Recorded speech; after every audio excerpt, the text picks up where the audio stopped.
সুপ্রিয় দর্শক মণ্ডলী, একদিন ধর্মরাজ যুধিষ্ঠির শ্রীকৃষ্ণকে বললেন, হে জনার্দন, চৈত্র মাসের কৃষ্ণপক্ষের একাদশীর নাম ও মাহাত্ম্য আমাকে কৃপা করে বলুন। শ্রীকৃষ্ণ বললেন, হে ধর্মরাজ যুধিষ্ঠির, আপনি ধর্ম বিষয়ক প্রশ্ন করেছেন। এই একাদশী সকল সুখের আধার, সিদ্ধি প্রদানকারী ও পরম মঙ্গলময়, সমস্ত পাপ থেকে নিস্তার বা মোচন করে বলে এই পবিত্র একাদশী তিথি পাপ মোচনী নামে প্রসিদ্ধ। রাজা মানধাতা একবার লোমস মুনিকে এই একাদশীর কথা জিজ্ঞাসা করেছিলেন। তার বর্ণিত সেই বিচিত্র উপাখ্যানটি আপনার কাছে বলছি, আপনি মনোযোগ দিয়ে শ্রবণ করুন। প্রাচীনকালে অতি মনোরম চৈত্ররথ পুষ্প উদ্যানে মুনিগণ বহু বছর ধরে তপস্যা করতেন। একসময় মেধাবী নামে এক ঋষিকুমার সেখানে তপস্যা করেছিলেন।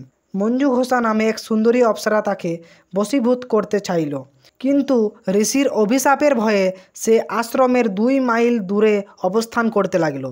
বীণা বাজিয়ে মধুর স্বরে সে গান করত।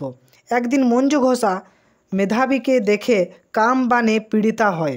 একদিন ঋষি মেধাবী ও অপ্সরার অনুপম সৌন্দর্য দেখে মুগ্ধ হন। তখন সে অপ্সরা মুনিকে নানা হাবভাব ও কটাক্ষ দ্বারা বশীভূত করে। ক্রমে কামপরবশ মুনি সাধন ভজন বিসর্জন দিয়ে তার আরাধ্য দেবকে বিস্মৃত হন। এভাবে অপ্সরার সাথে কাম ক্রীড়ায় মুনি বহু বছর অতিক্রান্ত হলো। মুনিকে আচার ভ্রষ্ট দেখে সেই অপ্সরা দেবলোকে ফিরে যেতে মনস্থ করল। একদিন মঞ্জু ঘোষা মেধাবী মুনিকে বলতে লাগলো, হে প্রভু, এখন আমাকে নিজ গৃহে ফিরে যাবার অনুমতি প্রদান করুন। কিন্তু মেধাবী বললেন, হে সুন্দরী, তুমি তো এখন সন্ধ্যাকালে আমার কাছে এসেছো, প্রাতঃকাল পর্যন্ত আমার কাছে থেকে যাও। মুনির কথা শুনে অভিশাপের ভয়ে সেই অপ্সরা আরও কয়েক বছর তার সাথে বাস করলো। এইভাবে বহু বছর কেটে গেল।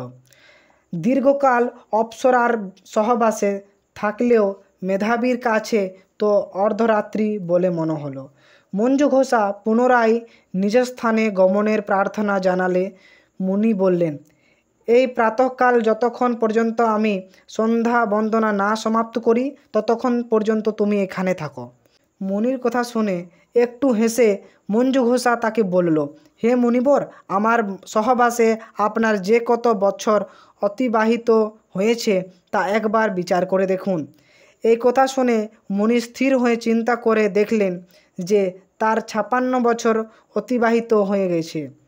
মুনি তখন মঞ্জু ঘোষের প্রতি ক্রোধ পরবশ হয়ে বললেন, রে পাপিষ্ঠে, দুরাচারিণী, তপস্যার ক্ষয়কারিণী, তোমাকে ধিক, তুমি পিশাচী হও। মেধাবীর শ্রাপে অপ্সরার শরীর বিরূপ প্রাপ্ত হলো। তখন সে মাথা নিচু করে মুনির কাছে সাপ মোচনের উপায় জিজ্ঞাসা করল। মেধাবী বললেন, হে সুন্দরী, চৈত্র মাসের কৃষ্ণপক্ষিয়া পাপ মোচনী একাদশী সর্বপাপ ক্ষয়কারণী। সেই ব্রত পালনে তোমার পিশাচত্ব দূর হবে। পিতার আশ্রমে ফিরে গিয়ে মেধাবী বললেন, হে পিতা, এক অপ্সরার সঙ্গ দোষে আমি মহাপাপ করেছি। এর প্রায়শ্চিত্ত কি তা কৃপা করে বলুন। উত্তরে চৈবন মুনি বললেন, চৈত্র মাসের কৃষ্ণপক্ষিয়া পাপ মোচনী একাদশী ব্রত প্রভাবে তোমার পাপ দূর হবে। পিতার উপদেশ শুনে মেধাবী সেই ব্রত ভক্তি ভরে পালন করল। তার সমস্ত পাপ দূর হলো। পুনরায় তিনি তপস্যার ফল লাভ করলেন। এই ব্রত পালনের পিশাচত্ব থেকে মুক্ত হয়ে দিব্য দেহে স্বর্গে গমন করিল। হে মহারাজ, যারা এই পাপ মোচনী একাদশী পালন করেন তাদের পূর্বকৃত সমস্ত পাপেই ক্ষয় হয়। এই ব্রত কথা পাঠ ও শ্রবণে 1000 গোদানে ফল প্রাপ্ত হয়। প্রিয় দর্শক মণ্ডলী, কমেন্ট করে জানাবেন ভিডিওটি কেমন লাগলো এবং এই ভিডিওটিকে অবশ্যই একটি লাইক করবেন এবং চ্যানেলে যদি নতুন থাকেন তো অবশ্যই চ্যানেলটি সাবস্ক্রাইব করবেন। ধন্যবাদ।